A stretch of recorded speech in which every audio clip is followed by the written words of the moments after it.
This podcast is brought to you by Carvana. Car shopping shouldn't feel like preparing for a marathon of paperwork. That's why Carvana makes buying and financing your car easy. From start to finish, search thousands of vehicles with great prices. All online, all on your time. And when you're ready, your new car shows up right at your door. It doesn't get better than that. Buy your car the easy way. On Carvana. Delivery fees may apply.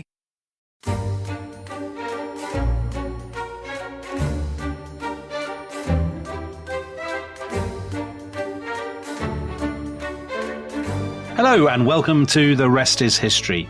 Now, we're in the middle of our great World Cup marathon, a podcast for every country that's qualified for the finals in Qatar. All kinds of weird and wonderful stories.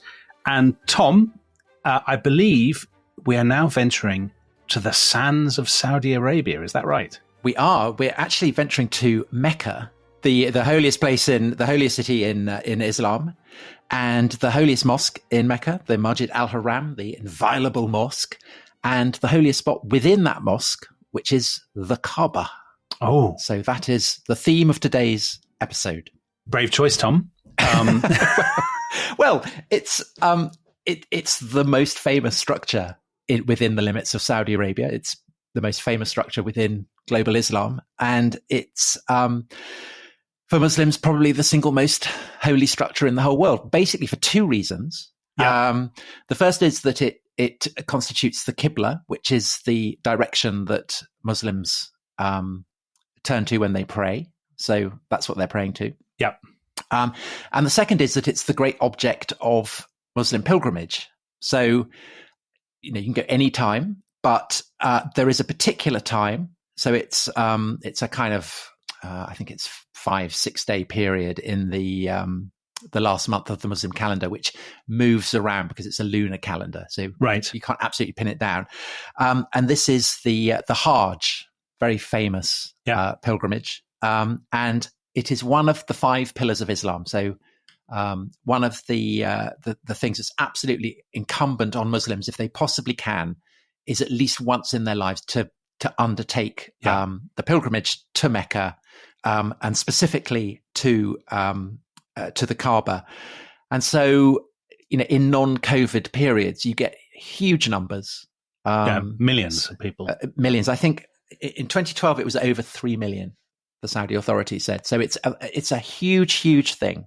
And so, Tom, just before you go into the history and you explain, because I've always been fascinated by what's in the Kaaba, and I'm hoping you're going to tell me. But just for people who don't know, so I'm looking at a picture of it right now, and you have the mosque. I mean, you often see it packed with people all wearing white, don't you? You have the mosque, and it's nowadays it's surrounded by hotels and places where the pilgrims stay. And then in the center, it's a large black cube. Yeah, it derives from the Arabic word, from the root meaning cube. So right. Kaaba, cube. It's built of stone. It's covered with a great black silk covering called the kiswa, which is embroidered with gold. And in the eastern corner of the Kaaba, you have a mysterious black stone. And this black stone is very important because it's the key for the ritual that's called the tawaf. And what you do as a pilgrim, you're supposed to go and kiss or touch the black stone. But generally this isn't possible because there are so many pilgrims there. Right. But that's the ideal. And then you go round the Kaaba in a kind of anti-clockwise motion. And as you do it, you recite the Bismillah, which is in the name of God, the most gracious, the most merciful, and the Takbir, which is Allahu Akbar. God is the greatest God. And I think that I can only imagine that to be a part of that, I mean, it must be an extraordinary, extraordinary experience. Because if you've ever seen it, I mean, the sense of the vastness of it, the sense of being part of a kind of single community must be completely overwhelming. And very few, or indeed no, non-Muslims living today have presumably ever seen it because it's prohibited to enter the holy city. It is prohibited. Yeah, it is prohibited. Yeah. Although people in the past, I think I'm right in saying, disguised themselves and did see it. Am I right? Yeah, so Richard Burton is the notorious one explorer who went. There is the obvious question then is, well, why? Why are they going? Why does the Kaaba have this central role within Islam? And this is where you have the sense that history as it would be understood, say, by a secular non-Muslim, and history as it has traditionally been understood within the kind of, the vast kind of matrix of Islamic belief and faith and the way that the world is interpreted, aren't necessarily, they don't necessarily kind of map onto one another. Yeah. But I think it's impossible to understand the significance that the Kaaba has, even if you're not a Muslim. You put it, you look at the history as it has traditionally been understood by Muslims to explain its, dare I say, sacral significance. Because if you can't call the Kaaba sacral, then you can't really call anything sacral. Oh, so Tom, this is your dream podcast. It absolutely is. So tell me, are you going to tell us first what Muslims believe the Kaaba to be, and then are you going to sort of deconstruct it? Is that your plan? Well, I'm going to give you what the traditional account is of the history of the Kaaba. Yeah. And then perhaps we can discuss what you make of it if you're not a Muslim. Fine. Entirely understanding that, for a Muslim, it obviously has a different signification than if you're not a Muslim. So for Muslims, the answer to what the Kaaba is in the Quran, which is what you'd expect. The Quran, the revelations of God given to Muhammad. He is the prophet who delivers these revelations. And Muslim scholars have identified 18 references to the Kaaba in the Quran. And there are 2 mentions of the Kaaba itself. But Muslim scholars have argued that it's referred to in a variety of other ways as well. So it might be called the house, it might be called the sacred house, it might be called the ancient house. And there's there's one particular crucial section, and I will quote: "Surely the first house laid down for the people was indeed that at Mecca, a blessed house and a guidance for the worlds. In it are clear signs, the standing place of Abraham. Whoever enters it is secure, i.e., because you can't have any bloodshed permitted in the area. It's a sacred area. Right. Pilgrimage to the house is an obligation on the people to God for anyone who is able to make a way to it. So that's where you get the idea of this being one of the pillars of Islam, and why people who can do it, people who are healthy enough, have to do it. Obviously, that raises some questions. So it's described as being at Mecca, not Mecca, not Mecca or Mecca, and Mecca is mentioned later in the Quran. So it's not immediately obvious that they're the same. And Muslim scholars have recognized this, and so there is a tradition that says that Mecca is the sacred site that surrounds the Kaaba, and Mecca is the city itself. Right. And it's in the Quran, it's described also as the mother of cities, as the peaceful city. These are places that are also mentioned in the Quran. So, Tom, just to pause for a second to locate us for people who aren't massively familiar with the early history of Islam. We're in what? The early 7th century? Yeah.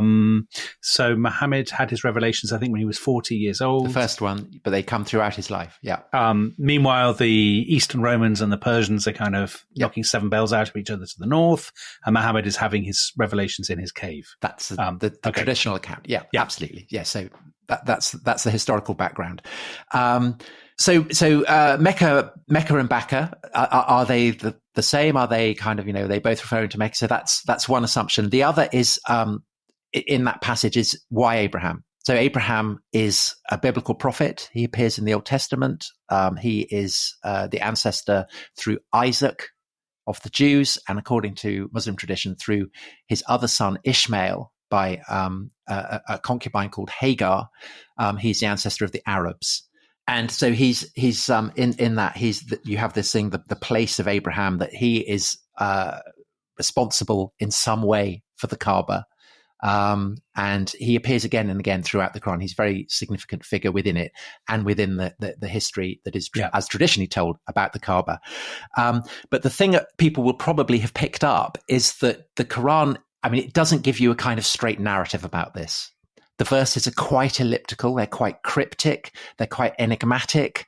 And adding to the complication in terms of trying to make sense of this as history is the fact that there basically aren't any other references to the Kaaba or indeed Mecca prior to the Quran.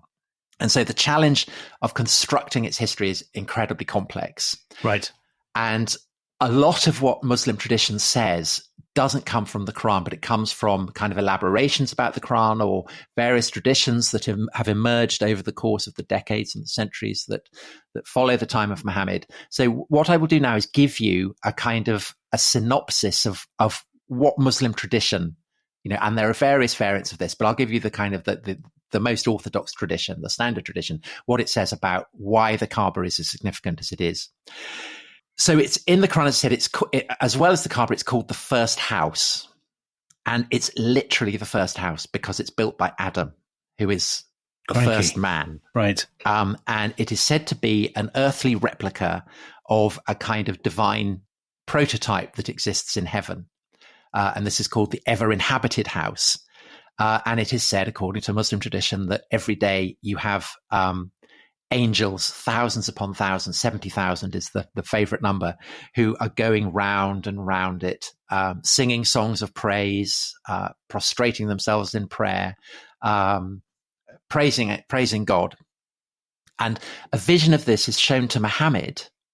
When he journeys from Mecca to Jerusalem, and he then ascends on a kind of a magical horse, a heavenly horse called the Buraq, up into the heavens. And in the seventh heaven, he sees all of this. He sees the angels going around the Kaaba. And this all happens in one night. So it's a spectacular miracle. And so the Kaaba is, in a way, a kind of earthly image of this glorious prototype in heaven. Right. And it plays an absolutely key role in the sacred history of the earth and of humanity. Because it is, according to Muslim tradition, it's where the Garden of Eden stood. In Mecca. In Mecca. It's where Adam was created. So the very spot where Adam was created. Yeah. It's where he names the animals. And he builds the Kaaba from stones that, again, according to tradition, are taken from the floor of paradise. So the original stones are from paradise. And they're radiant. And this is a time of darkness. They illuminate the darkness. And you remember the black stone I mentioned that? Yes. And you kind of touch it when you start your circumambulation. Yeah. One of the most popular traditions, one of the most kind of vital traditions, is that the black stone is the only surviving remnant of these original heavenly stones. So the rest of the Kaaba has been renovated. Is that the claim? It's been obliterated by the flood. Oh, I see. So Noah's flood. It obliterates it, and people forget about it. People forget that it was ever there. And then Abraham turns up and Jibril reveals to him the site, and he rebuilds it with his son Ishmael. And again, in the verse that I quoted, it says there is this clear sign, the standing place of Abraham, which is Maqam Ibrahim, and this is a stone that, according to Muslim tradition, is imprinted with his feet, and it's still adjacent to the Kaaba. And this is the black stone. No, the black stone. The black stone is embedded into the fabric of the Kaaba. The stone with the footprints of Abraham, the Maqam Ibrahim, is next to the Kaaba. Okay, sorry. So it's part. I got confused with the stones. Yeah, it is. Well, as well you may, because there are an awful lot of stones in this story, and actually the confusion, the confusion in a way is part of the story, as we will see. So Abraham rebuilds the Kaaba, and he then he's the guy who initiates the Hajj rituals. So the circumambulation, the prayers, all this kind of stuff. So his going to the spot where the Kaaba now stands, his rebuilding it, his doing the circumambulation. This is the prototype for the Hajj that Muslims to this day are doing. And of course, Abraham is a monotheist. He understands the oneness of God, which is the absolute foundational concept within Islam. And he teaches the Arabs of Mecca this kind of radiant truth. But over the course of the centuries and then the millennia that follow the time of Abraham, the Arabs start to forget this, and they start to fill the Kaaba with idols. Yes, yeah. One in particular, Hubal, which is a particularly popular god, but there are lots and lots of different gods. And some of them go so far as to do the circumambulation naked. That is not good form, Tom. I think. And there's one couple, a guy called Isaf and a woman called Naila, who go into the Kaaba and they have sex in the Kaaba. And Dominic, you've mentioned about being confused by the number of stones. Mm-hmm. They are turned into stone. So they become, yet further stones. Right. And the Meccans start worshipping them.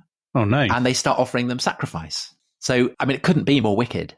Yeah, that is bad behavior. You only offer sacrifice to God. You certainly don't worship stones.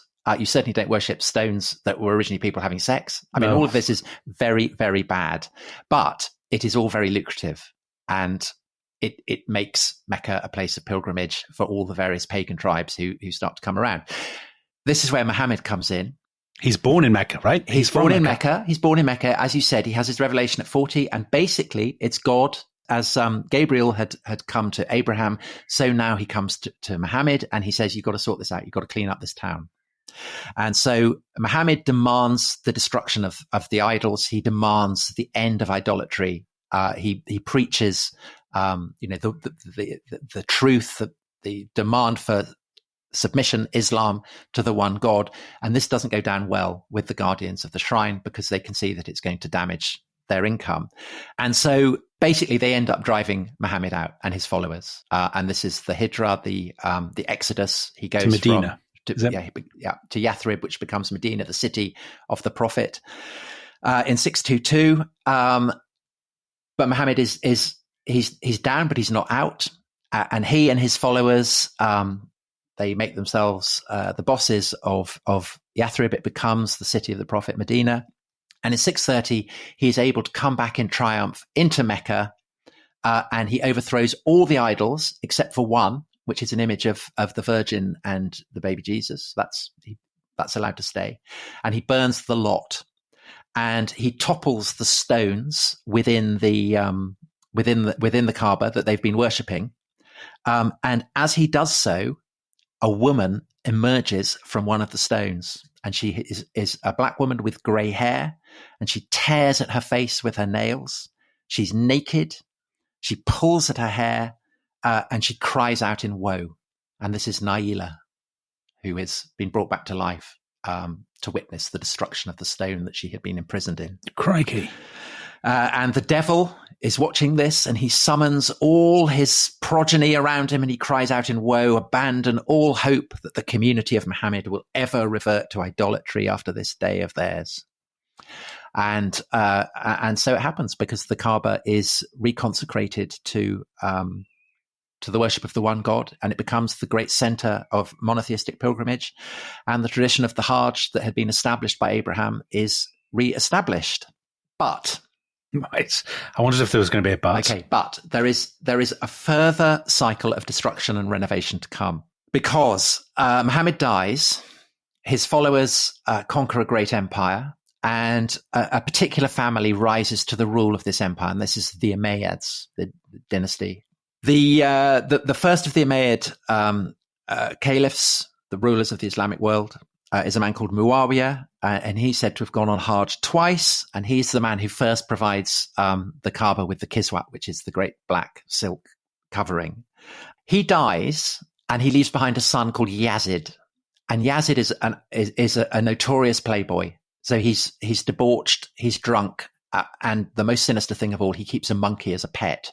Oh, very, very bad form. Yeah, it's bad form. And so, this does not make him popular with those who are devoted and austere followers of the teachings of Muhammad. And there's one in particular, a guy called Abdullah ibn al-Zubayr, who is very old, and he was a boy in Muhammad's lifetime, remembers him. So he's a kind of living link to the age of the Prophet. And while Yazd is off conquering the Fertile Crescent and establishing his rule over the great cities of Mesopotamia and Syria and so on, Ibn al-Zubayr is retreating into the desert to the sacred house. Yazd's army lays siege to Ibn al-Zubayr. He bombards the Kaaba with catapults. He destroys it. At the very moment when it looks as though the whole complex is going to fall, that Ibn al-Zubayr's resistance is doomed, news arrives that Yazd has died. And his army, with that news, gives up its siege and drifts back to Syria. With his death, you have massive Umayyad infighting. And so Ibn al-Zubayr is able to kind of reestablish his authority and his control in the desert. Now, the problem that Ibn al-Zubayr faces is what to do about the Kaaba, because Yazid's men and their catapults have destroyed it. So there's a lot of debate among his followers, and one argument is that they should leave it as it is. And this is argued particularly by a man called Abdullah ibn Abbas, who argues that he argues that it should not be rebuilt because he feared that destroying it would set a precedent to tear it down and rebuild it. So in other words, if you rebuild it, that suggests that you can just keep doing it and doing it and doing it. Yeah. Ibn al-Zubayr himself responds to this: "By God, is there no one among you who would not mend the house of his parents? So how would you wish me to do otherwise with the house of God when I watch it falling apart piece by piece?" And he consults, and basically most people agree with him that it should be demolished completely, that the ruins should be swept aside and it should be rebuilt from scratch, not as it had been, so not as it, the original, but it should be rebuilt as Muhammad had described seeing it in his vision of the original Kaaba, so the one in heaven. So it should be built to correspond to that as closely as possible. And all kinds of stories are told about this process. So we're in the 680s or so now, Tom. Is that right? Exactly. Yeah. Exactly. But we're also very much in a dimension of the supernatural. Yeah. So various stories are told about the process of the rebuilding of the Kaaba. So it's said that the original foundations that had been laid down by Abraham are miraculously rediscovered. A mysterious text is found during the renovation work, assuring everyone who visits the sanctuary that they will receive divine favor. And most sensationally of all, the black stone is found. It's dug up. Oh, so the black stone until this point had been lost or hidden? According to this version, right? It's dug up. The whole sanctuary begins to tremble, and on the stone, it's said, is stamped the name and title of God: "I am Allah, the Lord of Bacca." So palpable signs that this project of renovation is blessed by God and is indeed taking the Muslim people back to the primordial beginnings of the prophetic tradition. So Ibn al-Zubayr has clearly made the right decision. Meanwhile, however, the Umayyads have basically, they've patched things up, and one of them has established his rule over the Fertile Crescent and the provinces beyond. And this is a man who very much featured in our episode on Muhammad, Abdul Malik. Oh, yes. Yeah. Abdul Malik, he's centered in Syria. He very much regards Jerusalem as a holy city. He builds the Dome of the Rock, so the great building on the ancient Temple Mount. People, if you think of Jerusalem, the great building with the golden dome, that's the Dome of the Rock. And it becomes an object of pilgrimage while people are unable to visit the Kaaba, the sacred house in the desert. But clearly, if Abdul Malik is going to claim the rule of the entire caliphate, the entire Muslim world, he cannot allow Ibn al-Zubayr to maintain his control over the Kaaba. So in 691, he sends an army against Ibn al-Zubayr. There's a 6-month siege. The catapults are wheeled out. And once again, the entire structure is reduced to rubble. And the defenders are killed, Ibn al-Zubayr among them. And Abdul Malik takes control of the shattered sanctuary. And even though Abdul Malik is now, he has no rival as caliph, as the deputy of God, there are lots of Muslims who damn him as the man who destroyed the sacred house of God. And there are Umayyad propagandists have to kind of deal with this. And so they say that actually the true vandal had been Ibn al-Zubayr. Because he knocked it down before. Because he knocked it down, and that Abdul Malik, in rebuilding it, he is the one who's now restoring it to its pristine condition. So that's what he does. Right. And in 693, he goes on pilgrimage to the Kaaba. He rebuilds it yet again. And basically, this is the structure that exists now. It's built either by Ibn al-Zubayr or by Abdul Malik. There is debate about these stories are so complicated that it's hard to be sure. But basically, that seems to be the kind of upshot. And Abdul Malik is now, he has control over the Dome of the Rock. So that's the house of the revered house on the Mount of Jerusalem, as it's called. And he has the house of God. And so to us, a poet at his court says, talking about Abdul Malik, belong the two houses. And Abdul Malik is a tremendously impressive state builder, isn't he? I mean, he is the Umayyad caliph to sort of support, because he introduces the currency and an army, and, he sort of welds the whole thing into an empire. He also seems to be the one who really starts to hammer home the significance of Muhammad as the prophet of God. So he puts Muhammad's name on his coins. He puts Muhammad's name on the dome of the rock, and these are the first mentions of Muhammad that you get from a kind of a central imperial figure within the emergent caliphate. Right. And in time, the role that Abdul Malik had ascribed to Jerusalem as kind of one of the great sacred centers comes to be downplayed. Jerusalem comes to slightly be put in the shadows, and it's put in the shadows by the rituals of the Hajj, by the sacred geography of Mecca, and absolutely by the 8th century, by the 9th century, the centrality of the Hajj and of Mecca and of the Kaaba is indisputable. Everybody knows where it is. Everybody knows that it's the great center of pilgrimage. It's still subject to occasional desecrations. So in 930, you have an army of militant Shiites. So Shiites are one of that would be regarded by mainstream Muslim Sunnis as a kind of heretical sect. Any Shiite listeners, apologies for that description, but I'm adopting the perspective of the Sunni guardians of the Kaaba. So militant Shiites, they attack Mecca, and they, a bit like the Elamites making off with the statue of Marduk, they make off with the black stone, which is very bad form. Yeah. And by this point, the Umayyads have been toppled and replaced by the Abbasids, who as the kind of the ruling dynasty, and the Abbasids have to ransom it back, which they do about kind of a couple of decades pass, and they cough up and get the black stone back. And then in 1626, there were floods in Mecca, and the walls of the Kaaba collapse, and they're rebuilt with granite stone. And so that basically is a structure that is still standing there to this day.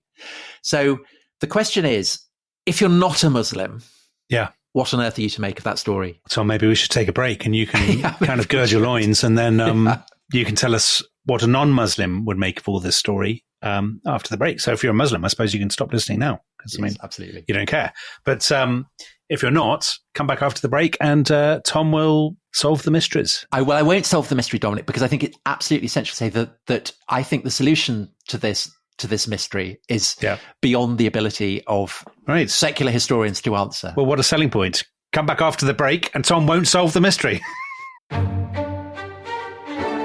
This episode is brought to you by Rocket Money. Tom, we often talk about how to organise our finances. I'm very conscious that I'm paying for a lot of mad subscriptions. And there's one thing that we've talked about often on this show. It's the thing that we probably hate more than any other, and it's a hidden fee. I would love to get my finances under control. There are all these things piling up on our bank statements, and I think I need to fix this problem. I need to sort this out and to stop this. I mean, my finances are so chaotic that I need this app. So I'll tell you what it is. It's called Rocket Money. It's a personal finance app that helps find and cancel your unwanted subscriptions. It monitors your spending, and it helps to lower your bills so that you can grow your savings. With Rocket Money, you can track all of your subscriptions, and you can easily cancel within the app with just a few taps, saving you time, avoiding charges. And you can also set budgets and goals and get personalized insights and regular reports to track how you're doing. They will even send you real-time alerts for large transactions, upcoming bills, refunds, and even low balances. So let Rocket Money help you reach your financial goals faster. Join at rocketmoney.com/ishistory. That's rocketmoney.com/ishistory. rocketmoney.com/ishistory.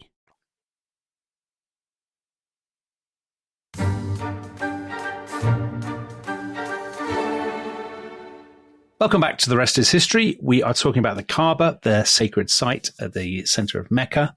Tom Holland, in the first half, you explained the traditional Islamic account of the Kaaba's origins and its nature. So obviously it's a very, it's always difficult, isn't it, for non-Muslim historians getting into the early history of Islam, because you're sort of balancing the desire to be, as it were, respectful with the sort of the skeptical mindset that we bring to any other period of history. But I think it's also, the problem is that essentially the Muslim account is the only account we have. Right. So that's the problem. Yeah. The explanation of why the Kaaba is sacred is rooted in a history that reaches back to the beginnings of the world, and figures who will be entirely familiar to Christian or Jewish listeners, but who are not generally accepted by historians as having been historical. As in Adam. As in Adam, but also in Abraham. You know, Abraham is I think not generally viewed as a historical figure. Yeah, because we have no archaeological evidence that somebody called Abraham was strolling around, the Levant or whatever. So that's an issue. But there's also a kind of additional problem. I mean, if Mecca is this great center of pilgrimage and the Kaaba is this incredibly sacred spot, even if it's become a pagan center of ritual, there doesn't seem to be any mention of it whatsoever outside the Muslim tradition. But where would such a mention, Eastern Roman, Persian accounts or something, that this is the thing that the Arabs do? Ever since the 17th century, there have been scholars who've argued that there are references to it in classical geographers. So there's a historian, Diodorus Siculus, writing in the 1st century, who writes about a temple much revered by the Arabs. And in the 17th century, this was argued by Christian scholars that this might be a reference to Mecca. But the problem is that Diodorus Siculus, when he's writing about this, is pretty clearly, it's not pretty, he is clearly writing about northwest Arabia, and Mecca is in the region called the Hijaz, which is kind of more central. So that doesn't seem to work. Ptolemy, the great geographer, he writes to a place called Makaraba, and there are still scholars who think that might be a reference to Mecca, but the etymology doesn't really work. And I think, again, pretty much the consensus of secular academics is that this is not a reference to Mecca. And in fact, the earliest unambiguous reference to Mecca in ancient literature outside the Quran is 741 in something called the Byzantine Arab Chronicle, and then it's located in Mesopotamia and not in the Hijaz. So what you have the sense there is of a city that is kind of floating around, that it's a bit like Camelot. I think we talked about this in the episode on Muhammad. Muhammad, yeah. So all of that is kind of tricky. And again, if you look at the Quran, which is indisputable, this is the prime source. This is where ultimately the traditions about the Kaaba come from in Islam. Does Baka equal Mecca, i.e. Mecca? Again, I don't think it's entirely self-evident that it is. So one thing that slightly queers the pitch is that Baka is actually mentioned in the Psalms.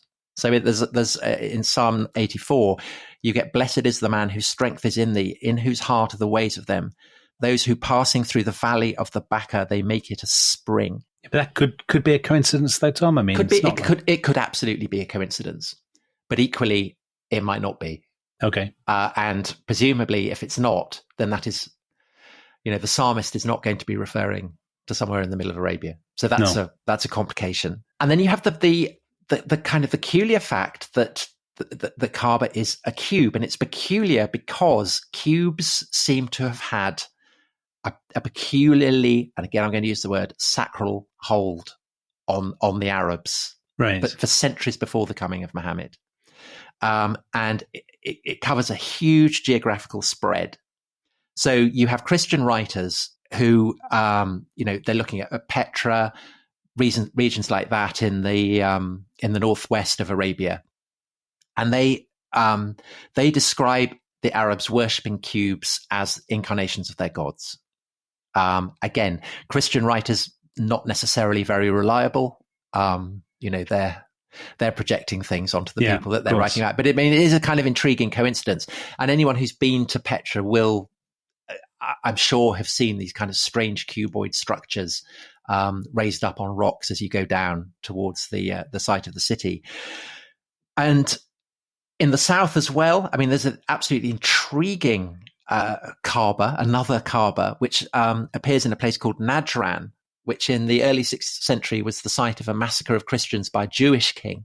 I mean, again, it's all kind of very weird. There's a Jewish king in the south of Arabia, and he massacres these Christians, and they raise a huge, a shrine in honor of these martyrs, and they call it the Kaaba. So what I think you're getting with this is a sense that cubes have some kind of significance for the Arabs in a way that we don't entirely understand. And then there's a third question, which is the Maqam Ibrahim, so the place where the standing place of Abraham. And is that to be identified with the stone that stands next to the Kaaba in Mecca? And again, there's a kind of problem with that, because in late antiquity, the period when the Quran seems to have been written, all the traditions about Abraham are associating him with the desert regions beyond the Holy Land. Yeah. There are absolutely no traditions that link him to the Hijaz, to Mecca. It's all slightly tricky, but the idea that Mecca is Mecca, that Mecca stands in the Hijaz, that Abraham went there, these are all propositions that come to be completely taken for granted by the biographers of Muhammad, by commentators on the Quran, and so on. And essentially, that is the state of play. You know, if you're a Muslim, you believe that. If you're not a Muslim, then I think you say, well, don't know, case not proven. But Tom, in the 1970s, and then afterwards, there was a school, wasn't there, of kind of non-Muslim revisionist history, which sort of argued, I'm going to massively sort of simplify this, that they argued that a lot of what we think about Islam was actually constructed much later, further west, after a lot of the conquest had happened, and then sort of retrofitted to create this new ideology, that would bolster this new Arab empire. So, if that's the case, then is it possible? And I'm saying this with absolutely no knowledge at all, bar a week's study 30 years ago when I was an undergraduate. Is it possible that the Kaaba was constructed much later? Let's say in the late 7th century, when people were fighting over Mecca. Could it all come from there? Could it have been basically, as it were, I don't want to use the word artificially, but you know what I mean? Could it have all been invented, as it were, then? People who listened to our episode on Roman holidays may remember that we talked about Christian pilgrims in the 4th century going to the Holy Land. And basically people would say, oh, this is the house of Peter, or, this is where such and such a miracle happened. Yeah. And the sacred geography is basically invented. But I think the really key figure is Constantine and his mother Helena identifying the true cross of Christ, which enables them to work out where the tomb of Jesus was, the site of Golgotha, the place where Christ is crucified, and to build the Church of the Holy Sepulchre. And because there had been presumably various shrines associated with that, but because Constantine brings the heft of a Christian empire to it, he can absolutely identify it. And you see this also with Zoroastrian shrines in the Persian Empire, that emperors found Zoroastrian shrines from scratch, which they then claim are, eternally ancient. Yeah. So I think it's possible to imagine that, the same thing is happening in Arabia, that out in the deserts, presumably there are a lot of shrines that have a kind of holiness. I would guess any oasis anywhere like that would have had a shrine, a place of pilgrimage, whatever. Yeah. So Gerald Horting, who is a brilliant scholar of this, he wrote, it seems likely that the Meccan sanctuary was chosen only after the elimination of other possibilities, that in the early Islamic period, a number of possible sanctuary sites gained adherents until finally Mecca became established as the Muslim sanctuary. And presumably what enables it to be established as the Muslim sanctuary is the fact that Abdul Malik has established his rule over the whole of the caliphate and has sufficient heft that he can say, this is where it is. And, which in turn you say, well, why would he fix on Mecca? Presumably, exactly, that's what I was going to ask. So presumably Mecca absolutely has this kind of holy power. It must have been one of the kind of ancient sanctuaries or one of the shrines that does have this kind of resonance, so that there are absolutely people who are ready to accept that it is indeed what Muslim tradition will come to say it is. I think also it's telling that Abdul Malik's father had served as the governor of the region, and the general that Abdul Malik sends to defeat Ibn al-Zubayr, he came from there as well. So in other words, Tom, you're pushing the date. Sorry, there were dynastic reasons you were going to say, but you're pushing the date to what, the 680s, 90s? Yeah. Right. Yeah. Which is several decades later than the traditional Islamic historiography would attest. As I said before the second half, I don't think we'll ever know, because there's no There's no definitive proof. But I think that there are trace elements of this process, if that is what happened, that you can identify. And that is that there is this kind of enduring sense of resentment that people feel towards Abdul Malik. He is damned as the man who destroyed the sacred house of God. And, a century on from his time, you're still getting scholars who are articulating this vague sense that the house of God might not always have stood rooted to the spot in Mecca. So there's this scholar who writes, at the time of the Prophet, may God save him and give him peace, our faces were all turned in one direction, but after the death of the Prophet, we turned ourselves hither and thither. Right. Who knows if that what that precisely is a memory of. But I think also you get it in the sense of the strangeness that you picked up on. There are a lot of stones, and that they all they're endlessly kind of shifting this way and that.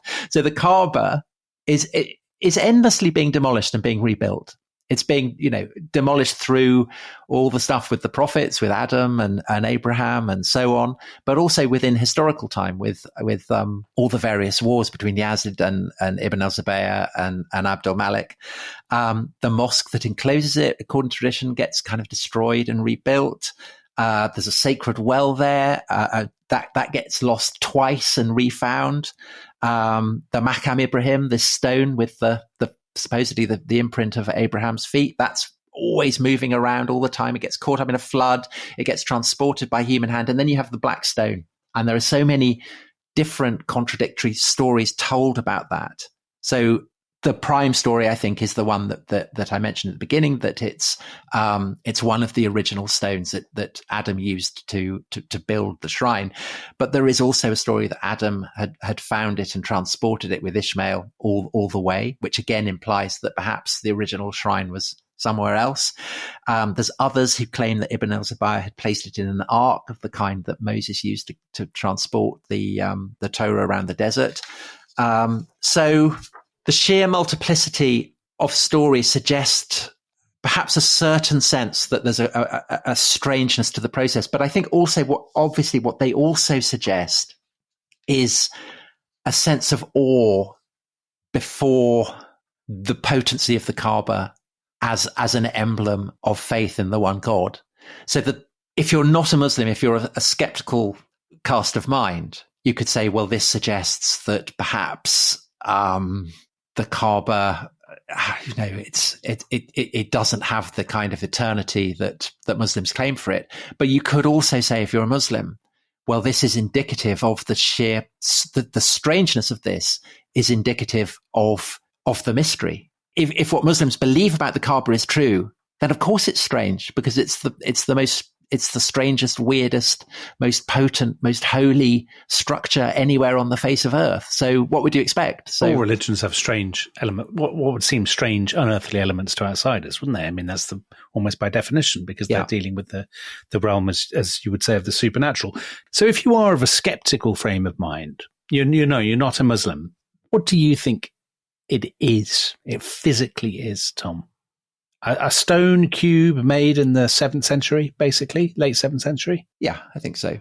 But I think also clearly there was a process of destruction in the wars that convulsed the caliphate, and where exactly the house of God that Ibn al-Zubayr identified, I don't know. I mean, it may have been Mecca, or it may have been somewhere completely different. Yeah. And the shrine that stands there now may have been established by Abdul Malik, but we just don't know. I mean, there's no way of knowing. So basically, at the end of all this, you've left us none the wiser. I mean, that's the... I think wiser to the degree that if you are not a Muslim, well, I think even if you are a Muslim, there's a strangeness to it and a weirdness to it that... the sheer range of stories that are told about it hint at. If you're not a Muslim, then I think it perhaps complicates the history, the traditional account. It's a fascinating story, isn't it? I mean, all this stuff about the early history of Islam, to an outsider, to a non-Muslim, it is an absolutely fascinating historical problem, as we talked about when we did a podcast about the life of Muhammad, because there is so little that we know outside the Quran and the kind of the religious traditions. And there are so few other sources that we can use to kind of, to cross-reference and all that sort of stuff. And it's complicated by the fact that it became identified so quickly with a kind of imperial ideology, I suppose. Yeah. Is that fair, an imperial ideology? I think so, yeah. I mean, Abdul Malik, I think in the episode on Mohammed, I said he's, in Christian terms, he's St. Paul and Constantine rolled into one, I think. Yeah. And it's very difficult to get back beyond his reign to a sense of what might have been at Mecca before his reign, I think. And just to sort of catapult far forward in time, I mean, obviously, this is a podcast about an aspect of Saudi Arabia's history. And the House of Saud took over the Mecca and the sort of possession of the holy places in, I think, the 1920s. Their control has been contested. There was the siege of the Great Mosque, wasn't there, in 1979, when Islamic militants who were fighting against the House of Saud took it over for, I think, a couple of weeks or something like that. But obviously it's a key part of their legitimacy, isn't it? That they control the holy places and they control the Kaaba. And they've actually knocked down a lot of the other kind of early Islamic buildings or pre-Islamic buildings, haven't they, to make hotels and things for people who want to go on the Hajj and visit there. I mean, we're never going to visit it, are we? No, so that on-location walking tour, Tom, it's not going to happen unless something radically changes in our own religious sensibilities. But it is, it's a fascinating question. I think not just for people interested in early Islam, but more generally, how do historians from a tradition, stand outside a given religious or mythological or spiritual tradition? Yeah. How do they engage with it? So I wrote a book on this, In the Shadow of the Sword, available from all good bookshops. Very good plug. But one of the things that haunted me as I was writing that book, in which I came to feel more and more and more, was that any pretense I had that I was neutral, that I was objective, wasn't the case, because by not being a Muslim, that's not a position of objectivity and neutrality. Yeah. That's a position as well. And how do you, if you stand outside it, how do you cope with it? And in a way, that's what kind of made me interested in the history of Christianity as well. And more generally, a sense that perhaps the very process of adopting a secular perspective alienates you from the very traditions that you're trying to write the history of, if that makes sense. So, Tom, what you've effectively done is you've plugged two books there. Shameless. Yes. So shameless. So you've taken a sacred subject and you've ended with a plug for two of your own books. But do you not think? I mean, do you not think that is? I think it's fascinating. I think it's Tom. I mean, we're not a historiography podcast by and large, but I think it's a question that doesn't. It's not just confined to studying religious history. Because, I mean, you're writing about any subject. You could be writing about 17th century England. You could be writing about, 1970s America, I guess. Yeah, 1970s America, or indeed 1970s Britain. And you're pushing yourself to enter the heads of people with completely different experiences from yours. You're writing about ideologies and mindsets that are not your own. And it's the question that we're always asked, isn't it, at book festivals and at talks and things, how do you be objective? And of course, the truth is you're never objective because you're always standing somewhere. You're always looking for somewhere and you're always you. You're always trapped in your own head. But there's it's kind of like, to understand a butterfly, you stick a pin through it. It's that kind of slight problem that by doing that, I mean, you may be able to kind of dissect it and open it up and look at it, but something's gone. Right.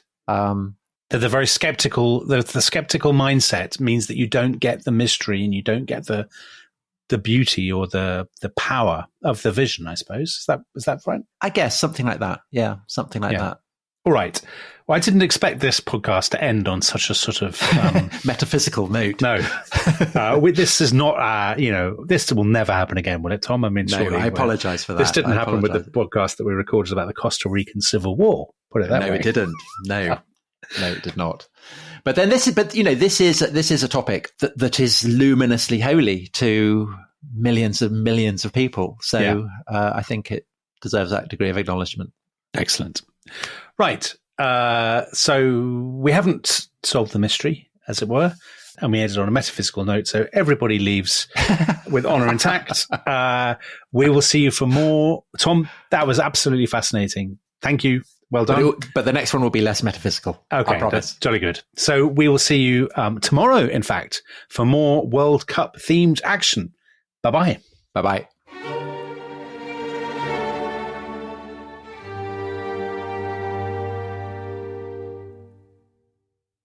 Thanks for listening to The Rest is History.